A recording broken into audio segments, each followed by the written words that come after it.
ಮೊದಲನೇದಾಗಿ ಮಹಾಂತೇಶ್ ಅವ್ರ ಬಗ್ಗೆ ಹೇಳಬೇಕು. ಒಂದು ಅದ್ಭುತವಾದ ಕತೆ ಬರೆದಿದ್ದಾರೆ ಈ ಸಿನಿಮಾಗೋಸ್ಕರ. ನೀವು ನೋಡ್ತಿದ್ದೀರಾ, ಸ್ಪಾರ್ಕ್ ಅಂದರೆ ಅಲ್ಲೇ ಇದೆ, ಪ್ರೆಸ್ಸು. ಅವ್ರಿಗಿರೋ ಸ್ಪಾರ್ಕ್ ಇನ್ಯಾರಿಗೂ ಇರೋಲ್ಲ. ಯಾಕಂದರೆ ಯಾವುದೇ ಒಂದು ಇಶ್ಯೂ ಆಗಿರಲಿ, ಯಾವುದೇ ಒಂದು ವಿಷಯ ಆಗಿರಲಿ, ಫಸ್ಟ್ ಕಿಡಿ ಎತ್ತದ ಅವರೇ. ಸೊ ಆ ಒಂದು ನಮ್ದೊಂದು ಕಥೆಯಲ್ಲಿ ಒಂದು ಚಿಕ್ಕ ಕಿಡಿ ಇದೆ. ಸೊ ಅದನ್ನು ಈ ಸಿನಿಮಾದಲ್ಲಿ ಅದ್ಭುತವಾಗಿ ಹೇಳಕ್ಕೆ ಹೊರಟಿದ್ದಾರೆ. ಅದ್ರ ಮುಖಾಂತರ ನಾನು ಅಭಿರಾಮ್ ಅಂತ ಒಂದು ಪಾತ್ರ ಪ್ಲೇ ಮಾಡ್ತಾ ಇದ್ದೀನಿ ಆ್ಯಸ್ ಎ ಜರ್ನಲಿಸ್ಟ್. ಸೊ ಈ ಸಿನಿಮಾ ಮುಖಾಂತರ ಒಂದು ಅದ್ಭುತವಾದ ಒಂದು ಚಿಕ್ಕ ಒಂದು ಸಿಚುವೇಶನು, ಒಂದು ಇಶ್ಯೂ ಬಗ್ಗೆ ಅದನ್ನೊಂದು ತುಂಬ ಏನದು ವೈಡ್ ಆಗಿ ಆ್ಯಸ್ ಅ ಕಮರ್ಷಿಯಲ್ ಆಸ್ಪೆಕ್ಟಲ್ಲಿ ಹೇಳಕ್ಕೆ ಹೊರಟಿದ್ದಾರೆ ಈ ಸಿನಿಮಾ ಅಲ್ಲಿ. ಸೊ ಅದಕ್ಕೆ ಪ್ರೊಡ್ಯೂಸರ್ ಆಗಿ ನಮ್ಮ ಗ್ರೀಷ್ಮಾ ಮ್ಯಾಮು ಹಾಗೂ ಅವಿನಾಶ್ ಸರ್ ಇಬ್ಬರು ಸೇರಿ ಒಂದು ಈ ಪ್ರೊಡಕ್ಷನ್ನ ಸ್ಟಾರ್ಟ್ ಮಾಡ್ತಾ ಇದ್ದಾರೆ. ಸೊ ಅವ್ರ ಬಗ್ಗೆ ನಾನು ಹೇಳಲೇಬೇಕು. ಆಕ್ಸೆಂಚರ್ ಅಂತ ಒಂದು ದೊಡ್ಡ ಕಂಪನಿ, ಅವರ MD-ನ ತುಂಬ ವರ್ಷಗಳಿಂದ ನಡೆಸ್ತಾ ಇದ್ದಾರೆ ಅವಿನಾಶ್ ಸರ್. ಸೊ ಅವ್ರ ಕೆಳಗೆ ಲಕ್ಷಾಂತರ ಜನ ಕೆಲಸ ಮಾಡ್ತಿದ್ದಾರೆ. ಇವಾಗ ನಾವು ಒಂದು ಚಿಕ್ಕ ಕೆಲಸ ಮಾಡ್ತಿರ್ತೀವಿ ಅವ್ರ ಪ್ರೊಡಕ್ಷನಲ್ಲಿ. ಸೊ ಗರಿಮಾ ಮ್ಯಾಮ್ ಅವ್ರ ಬಗ್ಗೆ ಡೆಫಿನೆಟ್ಲಿ ಹೇಳಬೇಕು. ಆಸ್ ಅ ಟೀಮ್ ಒಂದು ಪ್ರೊಡ್ಯೂಸರ್ ಆಗಿ ಇಂಟ್ರೊಡಕ್ಷನ್ ಆಗೋದು ತುಂಬ ಜನ ಬರಲ್ಲ ಮುಂದೆ ಒಂದು ಸಿನಿಮಾ, ದೊಡ್ಡ ಸಿನಿಮಾ ಮಾಡಬೇಕು ಅಂತ. ಬಟ್ ಅವ್ರು ಪ್ಯಾಷನೇಟ್ ಆಗಿ ಆ್ಯಸ್ ಅನ್ ಎಂಟೈರ್ ಟೀಮ್ ಒಂದು ಆಡಿಯನ್ಸ್ ಥರ ಕೂಡಿಸಿ ಟೀಮ್ ವರ್ಕ್ ಮಾಡಿ ಈ ಸಿನಿಮಾನ ಇದೇ ಥರ ಬರಬೇಕು, ಇದೇ ಡ್ಯೂರೇಷನಲ್ಲಿ ಮಾಡಬೇಕು ಅಂತ ತುಂಬ ಕ್ರಿಸ್ಪ್ ಆ್ಯಂಡ್ ಕನ್ಸೈಸ್ ಆಗಿ ಅವ್ರು ಪ್ಲ್ಯಾನ್ ಮಾಡಿದ್ದಾರೆ ಈ ಸಿನಿಮಾನ. ಸೊ ತುಂಬ ಖುಷಿ ಆಗುತ್ತೆ. ಹಾಗೂ ನಮ್ಮ ಹೀರೋಯಿನ್ ಅವ್ರು ರಚನಾ ಹಿಂದೆ. ಸೊ ಅವ್ರ ಬಗ್ಗೆ ಮಾತಾಡೋದು ಬೇಡ, ಅವ್ರ ಬ್ಯೂಟಿನೇ ಮಾತಾಡುತ್ತೆ.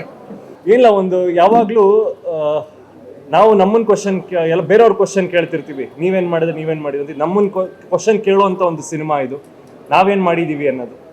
ಸೊ ಈ ಸಿನಿಮಾ ಮುಖಾಂತರ ಒಂದಷ್ಟು ವಿಚಾರಗಳನ್ನ ಹೇಳಕ್ಕೆ ಹೊರಟಿದ್ದೀವಿ. ನಿಮ್ಮ ಆಶೀರ್ವಾದ ಇರಲಿ ಅಂತ ಕೇಳ್ಕೊತೀನಿ. Thank you.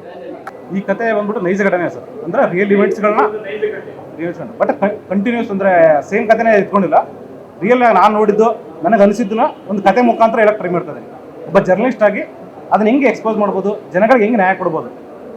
ಸೊ ನಾವೆಷ್ಟು ಈಗ ನಾರ್ಮಲ್ ಪೀಪಲ್ಗಳು ಎಲ್ಲ ವಿಷಯಗಳನ್ನ ಬಂದು ಪಬ್ಲಿಕಲ್ಲಿ ಮಾತಾಡೋಕ್ಕಾಗಲ್ಲ. ಅದೇನಿದ್ರು ಇಂಪ್ರೂವ್ನೇ ಮಾಡ್ಬೇಕು ನಾವು.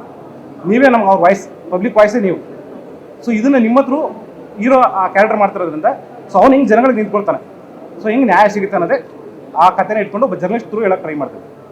ಸೊ ಸೊಸೈಟಿಗೆ ಜರ್ನಲಿಸ್ಟ್ ಎಷ್ಟು ಇಂಪಾರ್ಟೆಂಟ್ ಅನ್ನೋದನ್ನ ನನ್ನ ತಿಳಿದಿರೋ ಮಟ್ಟಿಗೆ ಈ ಸಿನಿಮಾದಲ್ಲಿ ಎಕ್ಸ್ಪ್ಲೇನ್ ಮಾಡಕ್ಕೆ ಟ್ರೈ ಮಾಡ್ತೀವಿ. I have been in Bangalore when 30 years ago when the IT industry was starting. So I was the first biggest client for Infosys, Wipro, TCS and the entire IT industry. So I have worked with Narayan Murthy ji, Nandan, Prem ji and everyone in the industry to learn how to do the work. And then we were also the largest company to bring work into India for all these big companies. And then I also helped Accenture set up in India, and I was the chairman and MD of India. And she is someone who has a background in music and arts, even though she has a PhD in medicinal chemistry, but she has always, she has a degree in music and arts, and she wants to create music, she wants to create, feature films, tell a story to people, right? And for me, it's all about how I can make that dream of her, the passion of her, into something which is very, very big. This is just the first, movie of many that will actually come. And I think for also to kind of make it a little bit more professional, because right now, if you look at it, a lot of things are happening on Netflix and Jio and everything. I think the entire industry is now moving to an OTT platform, if you may. And that is the technology involvement, and I'm a master of technology. So let's see, this is one, but you'll probably see 100 with the entire team doing a lot more. ಒಂದು corporate company ಲೆವೆಲಲ್ಲಿ planning ಮಾಡ್ತಾ ಇದ್ದಾರೆ, ಒಂದು corporate level programming ಹಾಕೊಂಡಿದ್ದಾರೆ, But with a heart. ಅಷ್ಟೇ ಪ್ರೀತಿಯಿಂದ ಅಷ್ಟೇ ಪಕ್ಕಾ ಪ್ಲಾನಿಂಗ್ ಮಾಡಿ ಸಿನಿಮಾ ಎಕ್ಸಿಕ್ಯೂಟ್ ಮಾಡಬೇಕು ಅಂತ ಇದ್ದಾರೆ. ಸೊ ಅದು ತುಂಬ ಖುಷಿ ಆಗುತ್ತೆ. ಯಾಕೆಂದರೆ ಜನರಲಿ ನೀವೇ ಹೇಳಿದ್ರಿ, ಒಂದು ಪ್ರೊಡ್ಯೂಸರ್ ಆಸ್ ಅನ್ ಇನ್ವೆಸ್ಟರ್ ಬರ್ತಾರೆ, ಸುಮ್ಮನೆ ಬರ್ತಾರೆ ಹೋಗ್ತಾರೆ, ಅಥವಾ ಅವ್ರ ಇಂಟ್ರೆಸ್ಟ್ ಇರಲ್ಲ, ಬೇರೆ ಬಿಸ್ನೆಸ್ ಆಸ್ಪೆಕ್ಟ್ಸ್ ಯೋಚನೆ ಮಾಡ್ತಿದ್ದಾರೆ ಅಂತ. ಬಟ್ ಇವ್ರು ಆ ಥರ ಅಲ್ಲ, ನಾನು ನೋಡಿದ್ರೆ ಆ ಥರ ಅಲ್ಲ.